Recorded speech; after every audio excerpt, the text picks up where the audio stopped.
Hi, everybody. It's Leslie with the New Mexico Small Business Development Center, and I want to welcome you to today's webinar because I always love working with Eric Spellmann, public speaker extraordinaire, because he gives us such great information. Today, he's going to be telling us all about using hashtags, the small business secret. I want to remind everyone that Eric loves questions, and he's even if it's from some of the other things that's leading up to this webinar, please put your questions in the Q&A because I guarantee he will grab them and answer any questions you might have. With that being said, I'll pop off and turn it over to Eric. Well, thank you, Leslie. And as always, just like Leslie said, please ask questions. Hashtags can be very confusing, but then again, online can be as well. So I always look at this from the standpoint is we are operating at a ground zero level. I do not assume you know anything about online marketing. So there is no stupid question. I promise if you do ask a silly question, I promise I won't humiliate you. What I'll do is I'll humiliate the person who asked after you. But ask your questions. I want to make sure that when you're done with this, you have a usable and actionable level of knowledge about hashtags and how you can use them to succeed in the online arena. So let's get started. Using hashtags, the small business secret. When we talk about hashtags, a lot of people, they don't even know what they are. And the older you are, the less likely you are to know what a hashtag is. Basically, it's the pound sign. It's the pound sign, it is the little number sign, some people call it. But to all young people, it is just a hashtag. They don't even call it a pound sign anymore. Because keep in mind, the phone, the day of rotary phones, where they used to see those all the time and even use them sometimes, is practically non-existent at this point. So hashtags were born on Twitter. Now you'll remember Twitter, I've always said that Twitter was the worst possible place for you as a small business to advertise. And I still kind of believe that. Twitter is an amazing piece of social media, but they have a really hard time making money from it. The reason we like Twitter is because it's easily the best way for someone to use like a megaphone and to get information out to people quickly. I remember when Twitter first came out, it was used by a lot of universities, and a lot of universities used it as a way to get warning messages out. Like if there was a shooter on campus, they would use Twitter to like let all the students know, hey, there's something going on, and all these students would be notified. So that's kind of where it started, and then it kind of got into pop celebrities, and Hollywood celebrities and singers, and all those people started getting into using Twitter and using it to, I'll be honest, a lot of these people use Twitter as if it was their website. In fact, it became their website. Famous people use Twitter as the place where they could share their message directly with their fans without having to go through all this rigmarole and all this, levels of stuff. They could immediately talk to them. And of course, there were good things and bad things because of that. But because Twitter is such a huge thing, and when you tweet, it basically goes out to the entire Twitterverse, if you will, how in the world do you kind of categorize? How do you limit things? How do you see just what you want to see on Twitter or Instagram or Facebook without having to dig through it yourself? Well, that's where hashtags come in. It basically allows you to group topics. Whenever you see a hashtag, it's a way to group things. You'll see the pound sign, and then you'll see something that comes right after it. And they use that as like a category, like I've said. We first saw this, I remember, back when Survivor was on. Remember the TV show Survivor? That was like 20 years ago. Anyway, when Twitter was, first starting out, the people at Survivor, they started using hashtags. And the way they did it was you'd be watching Survivor on TV, and all of a sudden you would see a little hashtag come up. And the hashtag would usually be tied to one of the contestants or a contest or something, because it allowed people while they were watching TV, to actually be a community and talk about what they were watching in real time, live. And we still see that today. Most reality shows, you will see them throw hashtags up there on the screen from time to time, because it allows people to group conversations about what's going on in that exact moment. When you attach a hashtag to something, you're basically making it easily searchable by that hashtag. No one owns hashtags. No one owns them. Anyone can use any hashtag. There's not really copyright trademark hashtags. Now, would that stop a large company from coming after you if you started using their hashtag, and pointing traffic back to you for it? Well, they might. They probably just send you a cease and desist. But what I'm saying is this: people don't own hashtags. It's not like a .com. It is just a way of describing things, and it helps you to group different topics together. This is just a little bit of trivia. But you know what we actually call the pound sign? That little tic-tac-toe little thing. It's actually called an octothorpe. And yeah, the only reason you will need to know that word is to impress people at parties. But trust me, it will, because you can get real pretentious with that and go, "Oh, I like your use of an octothorpe," and then just watch them act like they know what you're talking about and pretend to know what you're talking about, but really have no clue. So it always starts. Keep that in mind. Whenever you see the pound sign, whenever you see that, it starts a hashtag. That is a hashtag. And you have hashtags in Facebook, you have them in Instagram, Pinterest, LinkedIn, and of course, Twitter. Those are the main places. And I'll be honest, Twitter is still the main place you see hashtags. And then after that, it's Instagram. And then after that, probably Facebook. Okay. Those are the main places you're going to see it. Hashtags don't have spaces. You do not put spaces in a hashtag. It's all run together. From the moment you use the pound sign to whatever letters come after that, there are no spaces. And Google loves them. I'll just be honest with you. Google loves hashtags. It's kind of a way for Google to group things as well. And so when people do a search on hashtags, Google actually indexes those, and people are using those hashtags will come up. And if you go to Google and type in a hashtag, I think you'll see that you'll find a whole bunch, and it will be cross-platform. In other words, you'll see links from Instagram, links from Facebook, links from Twitter. That's why I love Google, is because you can search across all these different platforms with the same hashtag. So what are the rules? What are the rules as it relates to using hashtags and as a way of grouping things together? Number one, stay relevant. Oh my gosh.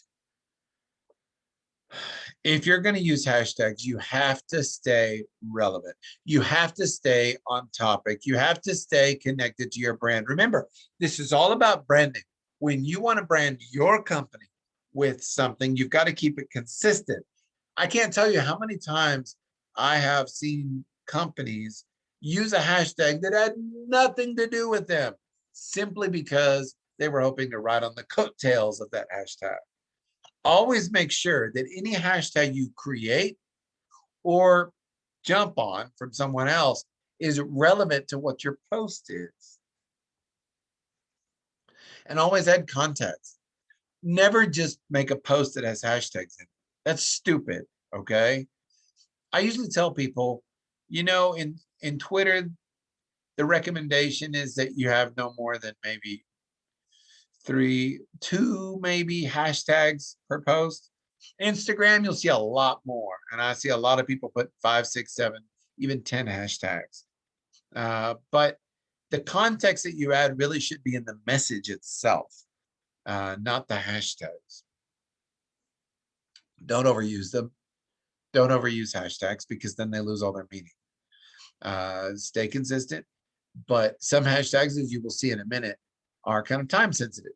And so when it's done, stop using them. Some hashtags are just so done and they're just so ambiguous, it's stupid. So for instance, if I sold cars, I would not use a hashtag cars. No one searches on that. It's too vague. It's too ambiguous. Don't overuse these hashtags, but use them everywhere. And that's why I said a lot of people think it's just Twitter. It's not just Twitter. You can use hashtags in all the different social media platforms. But one thing to remember, and you need to probably write this down.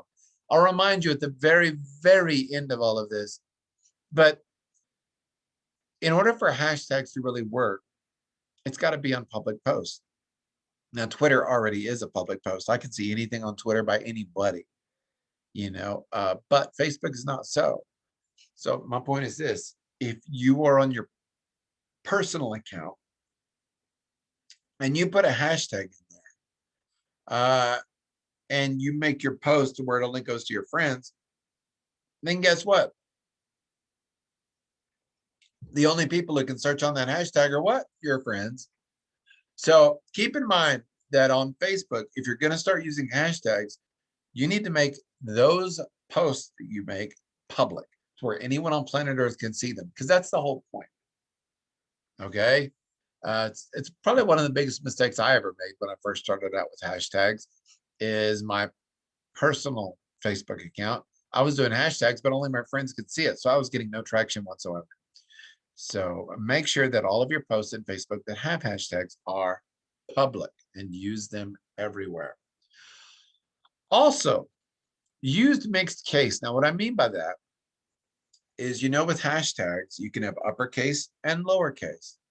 And by the way, I'll just say this right now. This goes for email addresses and web addresses as well.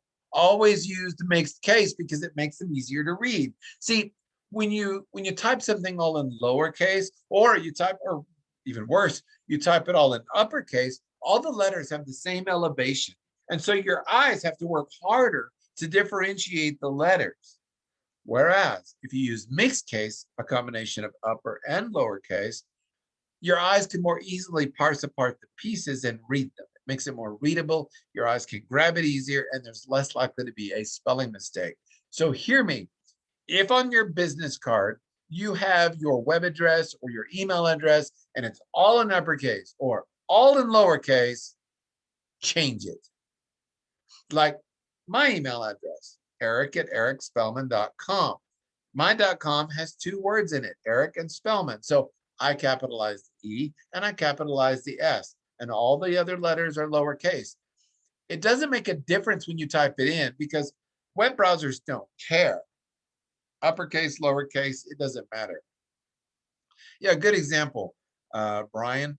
Get to know Eric Spellman. Exactly. That's exactly what I'm talking about. Capitalizing the first letter of each word makes it more readable.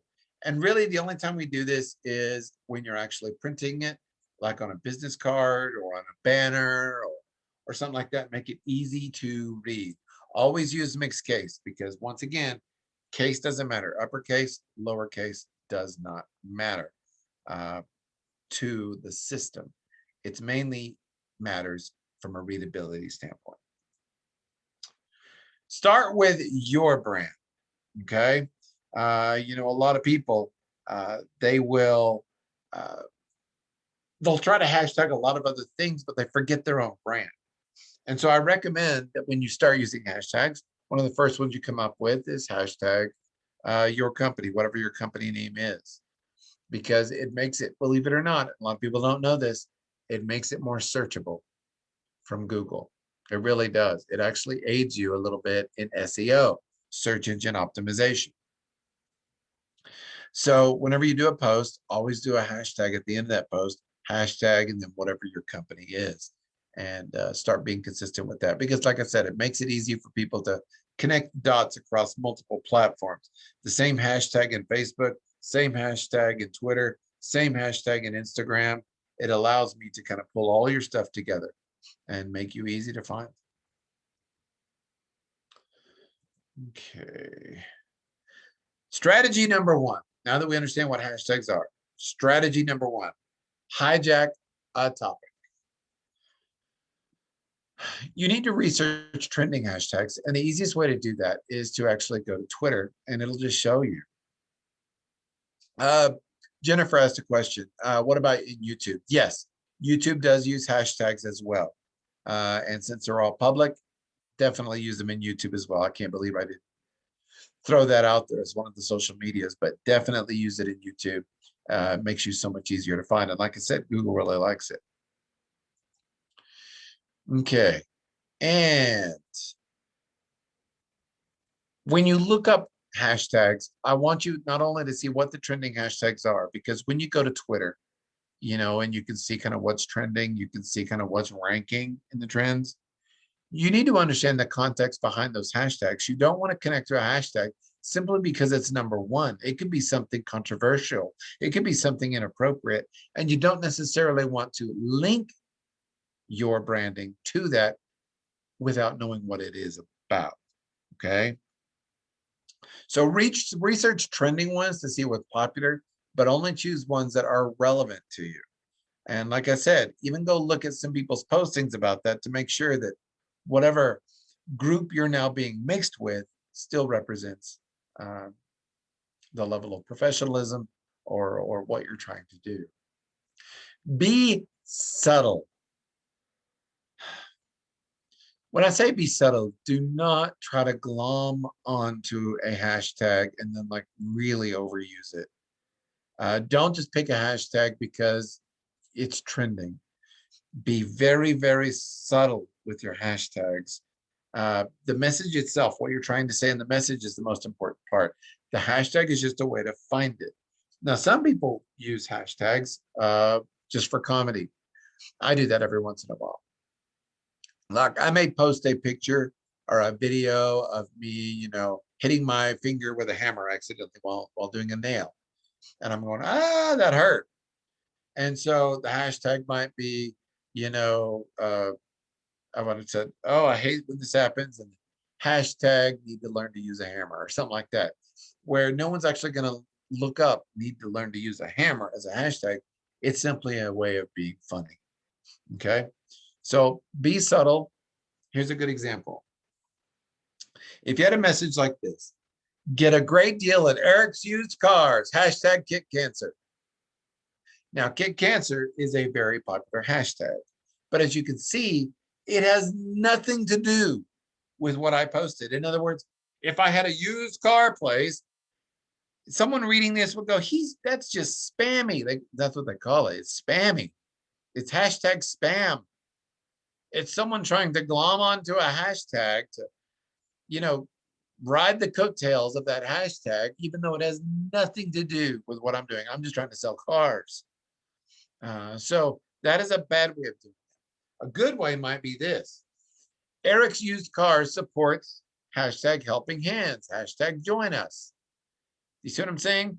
As a company, you can say you support something, but don't just tack on a hashtag that has no relevance, no meaning at all to whatever it is you're doing. Like I said, they will jump on you in a heartbeat if you start playing that game. Also, you can start to see now why I said use mixed case. You see how the hashtags are much easier to read when they're mixed case. Strategy number 2, go local. Hashtags are great local, although I will say the size of your town will determine how popular it is. I used to tell people all the time that Twitter, from a local standpoint, was really only good if the population of your town was about 500,000 or more. Amarillo, which is where I'm from, we have about 300,000 people who live there here. And so we're not quite there. And so you don't see a lot of hashtags that are local, except by people who know what they're doing. But the vast majority of the population really doesn't use them that much. But in larger towns, I mean, we're talking, Albuquerque, Dallas, New York, LA, places like that, you're definitely going to see a lot of local hashtags being used simply because the population is large enough, but also the population is younger in those places. Hashtags, for the most part, are used by young people. a lot of young people, but a lot of seasoned people like me are learning to jump in on that as well. So don't dismiss it as simply a young person. Take a look at this example. Hashtag Rose Inn is the best hashtag hotel and hashtag Amarillo. Love the hashtag free breakfast. Now you're saying, Eric, you used 4 hashtags there. You're right. Experiment. See what works. And what I would do is probably click on each one of those hashtags and see how popular they were. Trust me, people looking up Amarillo, and that does happen quite a bit, my tweet or my post would show up in those results. How far down? It depends. But they would start showing up. But you can see how they're incorporated into, as almost as if it's its own word, they're incorporated into, and they don't all have to be at the end. A hashtag does not have to be at the end of a post. They can be in the middle of a post. And like I said, they're simply a way for people to group things together. Strategy number 3. Have a hashtag contest. Now, this is something I like a lot. There's a lot of people out there who use hashtags to help them with their contest. I'll give you a good example. This would be for like a campaign tag. You're going to have a marketing campaign. And so it's going to be time constrained. In other words, it's going to have a beginning and a date and an end date. And you're going to say, okay, we're going to use this hashtag between now and then. And what you're going to use it for is to measure, because you're going to tell the audience, you're going to tell the people out there to use the hashtag. And then since you can pull up everyone who used that hashtag, you can then use it to pick a contest winner. I see this used so much in contests. So for instance, maybe you were going to have a contest, take a picture of you using our product and then put hashtag something. By putting hashtag something gives me the ability to pull up everyone who participated in the contest. And it also gives me, as someone participating in the contest, a way to join in and see who my competitors are, because we're all grouped on the same hashtag. So what would you name that hashtag? Well, it could be anything. If I was a company and I was going to have a contest, maybe I'm going to give away an iPad. So the hashtag might be, I want the iPad. Hashtag I want the iPad. Okay. And so I put whatever my post was for the contest. Maybe it'd be a picture, maybe it'd be a phrase, a quote, whatever. And then I would end it with hashtag I want the iPad. As the company, I could then do a search on hashtag I want the iPad, see everyone involved, and pick a winner from there. So a good example might be, say if it was from Burger King, 50% off lunch today only when hashtag Burger King lunch hits 2,000 tweets. Now, a national company can pull stuff like that because it won't take long for them to hit 2,000 tweets. What they're really saying is they're wanting you to go out there and somehow use Burger King lunch in your next tweet. And then since Burger King can look and see how many people are doing that when they hit 2,000, then they can pick a winner. Or maybe pick half of them or give all of them, or who knows, it's whatever they want to do. And they can either DM, direct message, or send coupons back to everyone who participated. And that's the way you can get it. Now, the question is, why do you think Burger King did that? What does Burger King get out of this contest? Well, keep in mind when Burger King lunch starts being tweeted everywhere, they're going to start getting a lot of relevance and they're going to start showing up as trending. Okay. And trending is worth advertising. And especially around lunch, trending is all there is. I tell people all the time, if you're going to email something, like if you're a restaurant and you're going to email something like buy one, get one, you send that out like at 10:30 a.m. I mean, and you send it to everyone, I swear, and especially on a Tuesday, which of course most restaurants know, Tuesdays are the slowest day. Tuesday lunch is usually the worst meal for a restaurant, the lowest attended. So what a lot of restaurants do is they will have Tuesday specials, Tuesday lunch specials. And so you could very easily come up with a hashtag, Tuesday BOGO, buy one, get one or something like that, and then utilize that. So a lot of people are using these hashtags to get people in. Let me go back. Because I remember, I'll tell you this, a lot of people, I didn't really think Twitter was going to be a good direction for a lot of advertising. And I do not like their paid advertising platform. People just don't click on those very much in Twitter. But there is a way in Twitter to use it organically. And that's what I did. And I think I told this story once, but my biggest Twitter success for branding occurred when I was in Los Angeles not too long ago, before the pandemic. And I hate to admit this, but one of the shows I watch on a regular basis is Housewives of Beverly Hills. Okay, I'm just stuck on that show. And Lisa Vanderpump, who used to be on it, owns some restaurants in LA, and one of them is called Sur, S-U-R. And so I kept seeing it on TV all the time when I watched that show. So when I was in LA, I said, I'm going to go try the restaurant. So I went in there, and it turned out to be an amazing meal. I mean, I got to see all the people who were on the show, kind of got some pictures. It was really neat. But I didn't just go in there to get pictures. I mean, I sat down and had a meal. So I had that meal. And at the end of it, I thought, oh my gosh, that was delicious. Better than I thought it would be. So I tweeted out, thank you at Lisa Vanderpump. And that's like letting her know directly for a hashtag amazing meal. And then just put it down. What I didn't realize was 5 minutes later, Lisa Vanderpump herself, who has millions of followers, retweeted my tweet, saying that I enjoyed the restaurant. I got 1,000 followers just out of that, because she has millions. So I want you to know that every once in a while you can get lucky with this stuff. Yes, Brian, that is a wonderful hashtag. I hope no one is even using it. Funny. So here's the deal. When you use a hashtag, think about its use. Think about how it's going to use, and always research to see what other people are doing with it. Okay. Strategy number 4, organize. Now, this is a big piece. Because there's so much out there, especially in the Twitterverse and across Facebook and across, Instagram and all that, you got to be able to organize and find stuff quick. And there's some really cool programs to do it. I have 3 programs that I really like using a lot.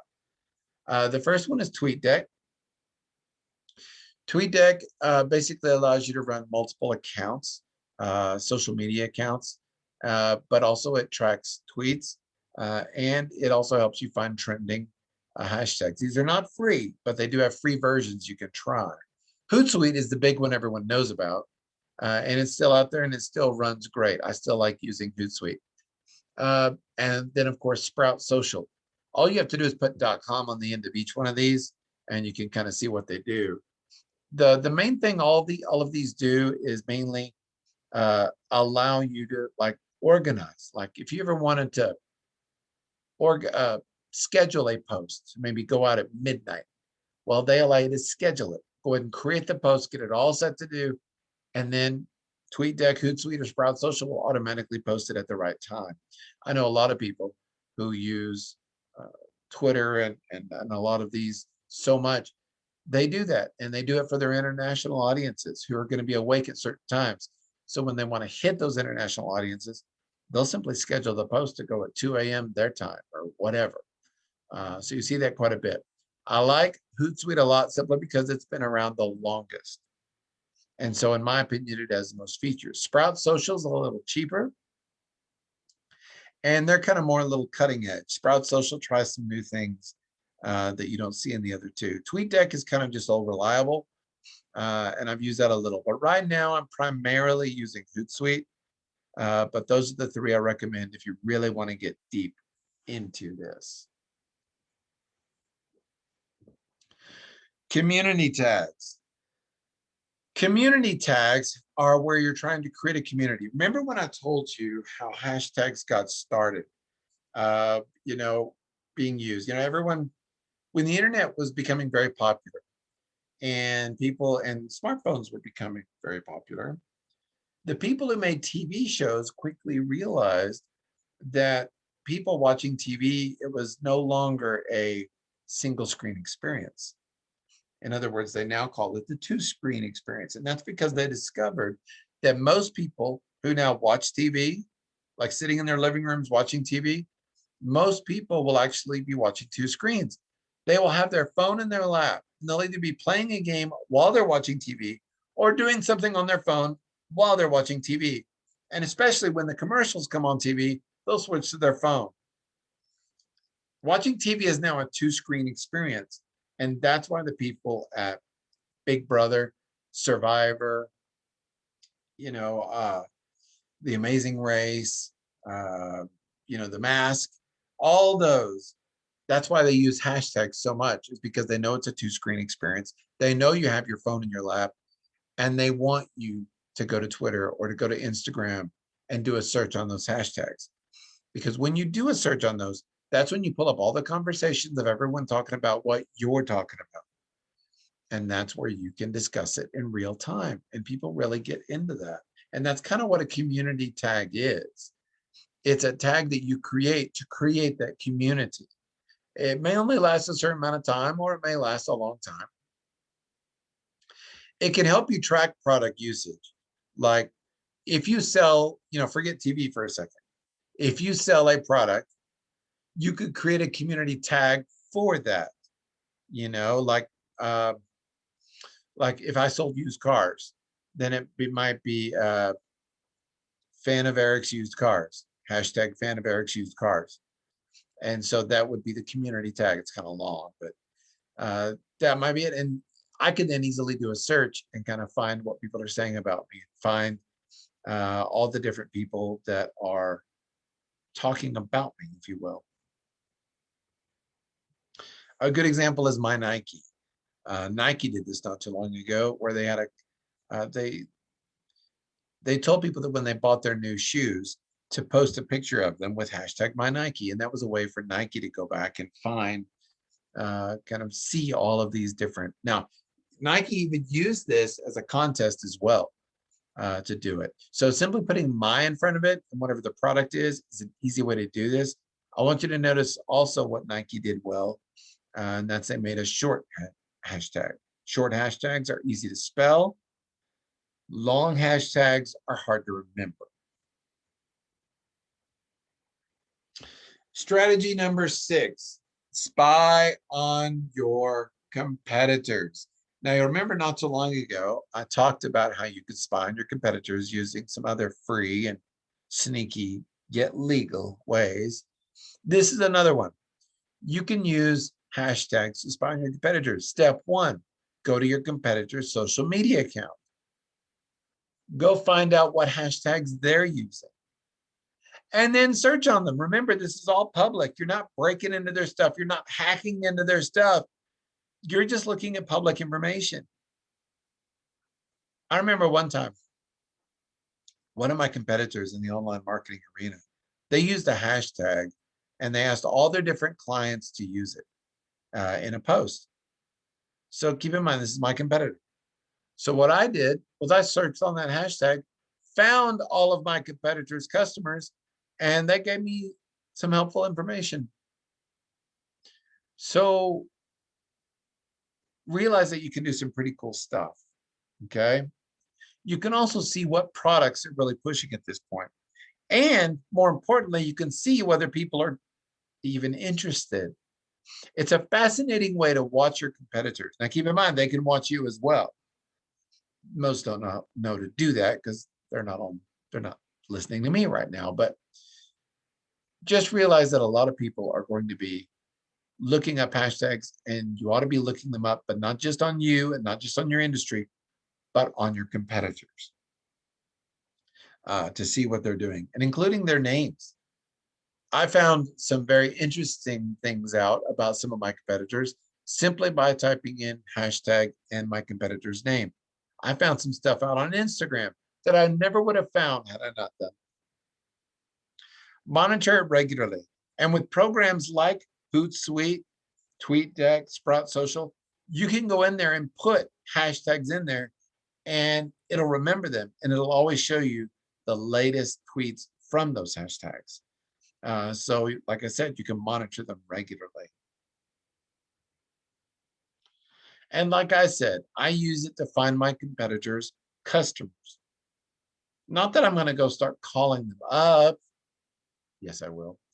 But just that, like I said, it makes them easy to identify. Makes them very easy to identify.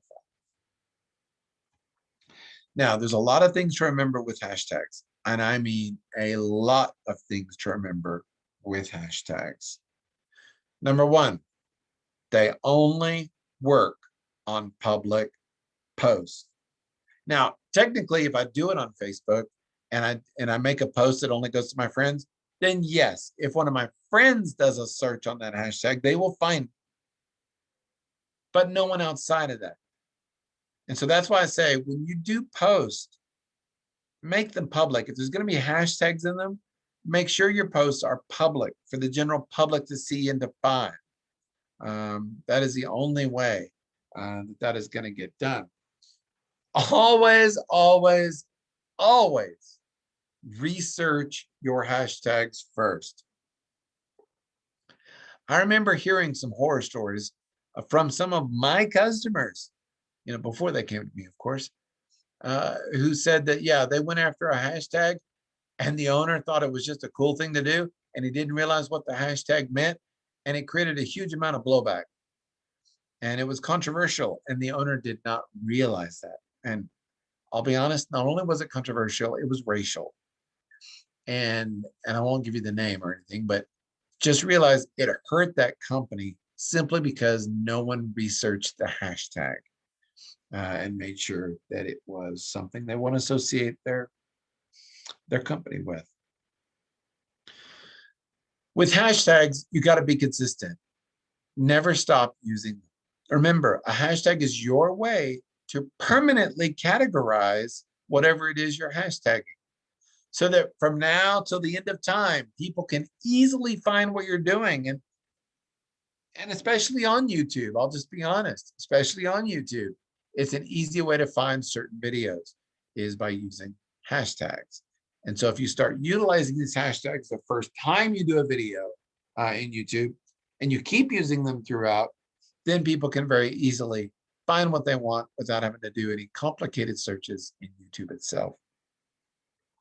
I know a lot of people who have used very, very proprietary hashtags, in other words, that no one else is going to use, to make it easy for their company and their company's presence to be seen across all the different platforms that are out there. How do you research a hashtag that I might use? Great question, Catherine. The easiest way, to be honest, the easiest way is to simply type it in. If you're curious about a hashtag, go up there to Google, believe it or not, and just type it in, hashtag, and then type it in and see what Google comes up with. You can also go to Twitter, and Twitter will actually show you how popular it is. It'll even tell you how many people are using that hashtag. Twitter is probably the easiest place to kind of get the numbers you're talking about. And also on Twitter, you can research popular hashtags just in general, and you can see what the most popular are right now. Now, I will be honest with you.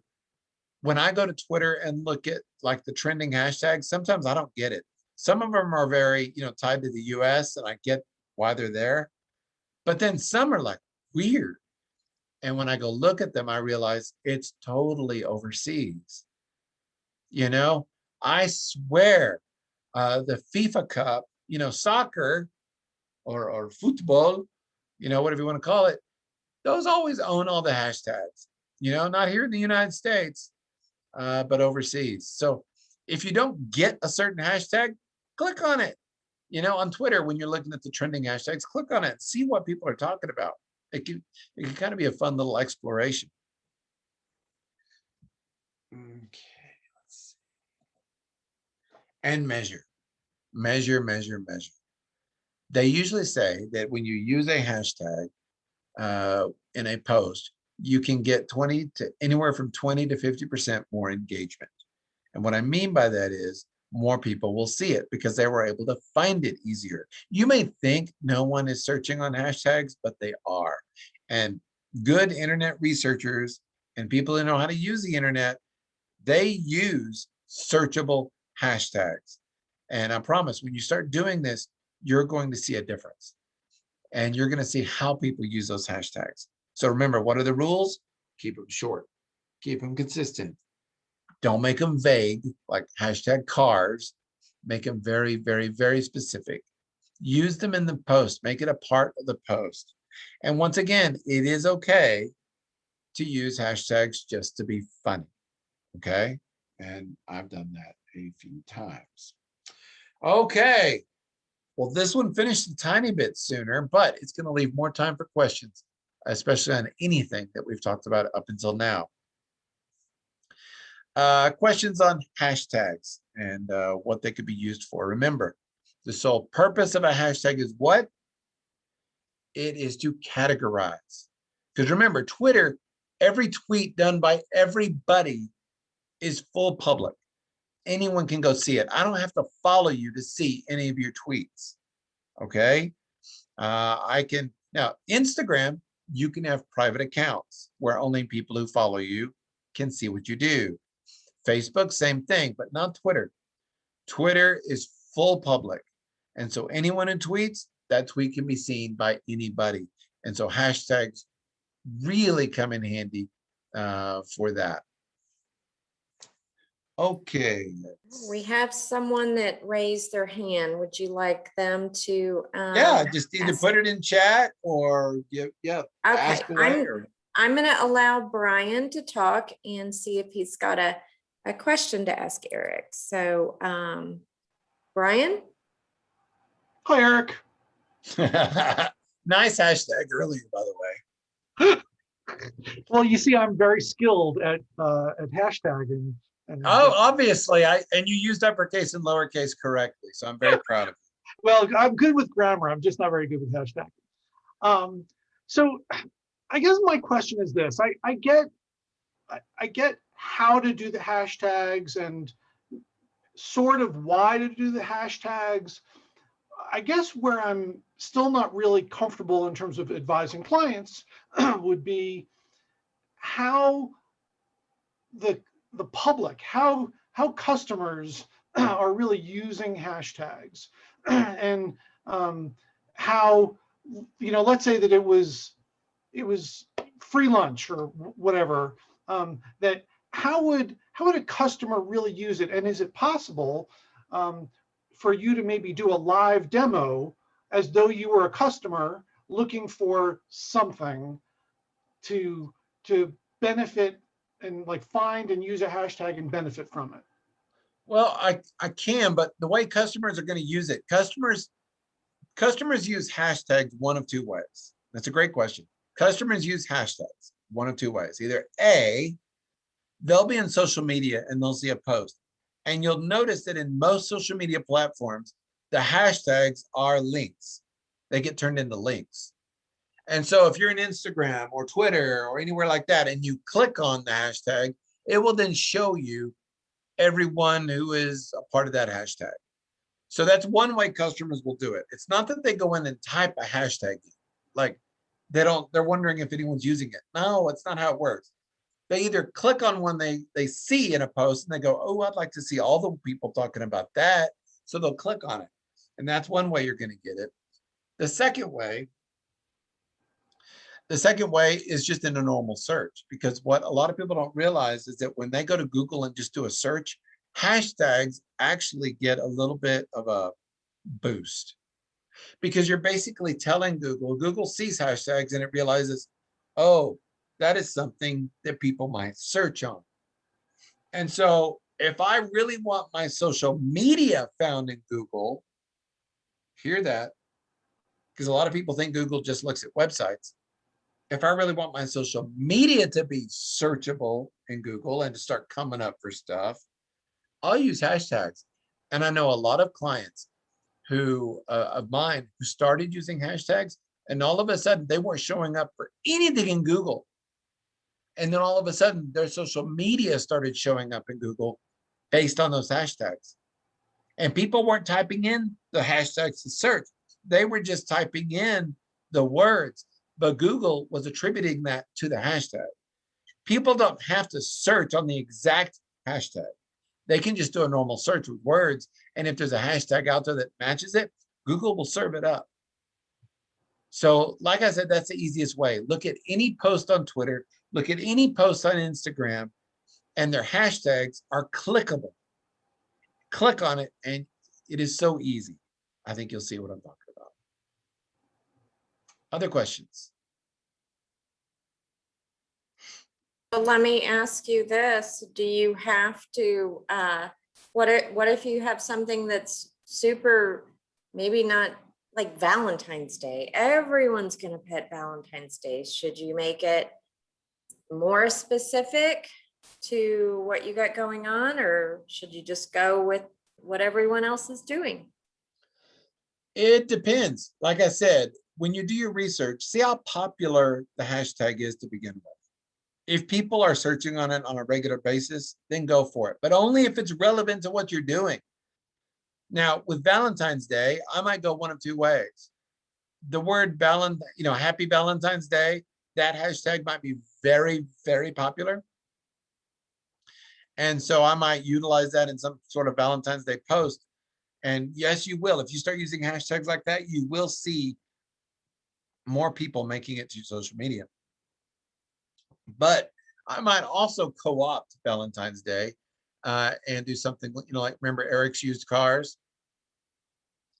So it might be Valentine new car, hashtag Valentine new car, and that'll be something that Eric's used cars might do and tell everyone to post that. And that way I can track it. And I'm pretty much going to know that no one's going to type that unless it's about me. So I can make it proprietary. I can make it specific. But yeah, will I glom onto a holiday, a national holiday? You bet. Because all it's going to do is bring you more traffic. Other questions? Interesting, so interesting, because I wasn't really even sure what hashtags were, and I know that probably dates me, but my kids had to tell me that it's just basically an exclamation, right, to get more people to look at your stuff. It really is. And when you ask your kids why they put hashtags in there, they're going to tell you almost the exact same thing I do. It makes it relevant. It makes it findable. And like I said, people who use a lot of hashtags, but a lot of relevant hashtags, their traffic goes up. Okay. Whether you understand it or not, it does, because there are people searching on those things. And like I said, it makes Google more able to find your social media post. I can't explain it better than that. If your website isn't showing up for some searches, sometimes you can use hashtags on your social media post to get there almost immediately, because Google really, really, really likes hashtags. And that's the goal, is we want to get more traction for your business. Why you guys are thinking of any questions that you want to ask Eric? We did have a reschedule. We had some technical difficulties last week, and so he is going to be redoing his webinar, Your Most Important Online Stat You Cannot Ignore. Look for that next week. Also, we have Eric coming up, how to get customers to open your marketing email, which is really important. Also next week coming up, basic steps to starting a business in New Mexico, and operating agreements, bylaws, and shareholders agreements. and a bilingual session on financial resources. So I just want to remind everyone that we do have a lot of no-cost webinars coming up. Okay, and like I said, the easy way to do your homework on this particular episode is simply to go to twitter.com. If you don't have a Twitter account, please set one up. Cost you nothing. Create a Twitter account. And you don't even have to tweet. You don't even have to tweet. I know a lot of people who use Twitter just to search. Okay, and so create a Twitter account. And then I just want you to put in hashtags. I want you to look at the trending hashtags. I want you to go see, what's out there and what people are talking about. Because it really is, if done right, can generate more traffic to your social media post. Like I said, but only if it's done right. Any other questions? I don't see any other questions for today. So if that's it, everybody, if you have any last words of wisdom, Eric, I know you always do. But if you want to give us some last words before we pop off today, that would be great. Well, the most important thing I tell people all the time is don't stop. So many times people get all excited about social media and they'll go do it for a week.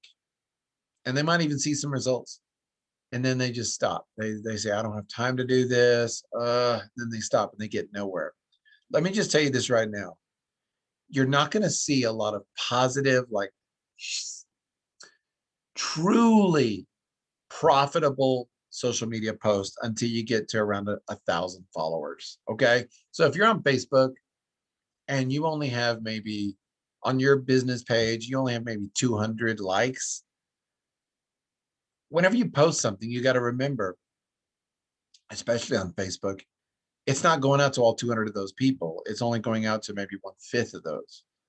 And so my customers never really saw a lot of traction with a lot of the social media posts turning directly into sales until they hit about 1,000 followers on that social media platform. So that's my point. Don't give up. Your number one goal when you first start out in social media is to get followers, get likes, get people subscribed to you. Same with an email newsletter. It's a numbers game. And whatever you do, do not go out and buy followers. Oh my gosh. Don't you ever go out and buy followers or buy likes, because you can't. It's illegal. But the reason you really shouldn't do it is because you get nothing out of it. Those people aren't going to be buying anything from you. These aren't people who are interested in you. These are bots. Bots don't have bucks, so they can't buy nothing. So to sum all that up, when you first start out in social media, get as many followers as you can. Recruit, go after that, because that's really when you're going to start seeing things happen. Recruit. Right. Absolutely. Convince everybody to sign up. And we've talked about some of those strategies on how you do that. But get everyone you can to follow you, so that every time you have something new, they're getting advertised to. Thanks, everybody. We appreciate your attendance today, and we will see you next time. You guys have a great day.